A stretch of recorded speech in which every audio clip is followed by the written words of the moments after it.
আমি এখন আছি ডাউকি রিভারে। যে কারণে ডাউকি রিভারে এসেছিলাম সেই কারণটা ফুলফিল হলো না, কারণ জলের কালারটা এখন অতটাও পরিষ্কার না, কারণ এটা সেপ্টেম্বর মাস, বৃষ্টির সিজন সবে শেষ হচ্ছে কি এখনও কিছুদিন বাকি আছে। তো আর কিছুদিন পর মানে নভেম্বর কি অক্টোবর থেকে জল ক্রিস্টাল ক্লিয়ার হয়ে যাবে। যদি কেউ জলের কালারের জন্য আসতে চাও ওই সময়টাই আসা ভালো।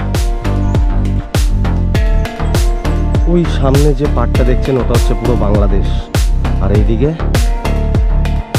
ইন্ডিয়া।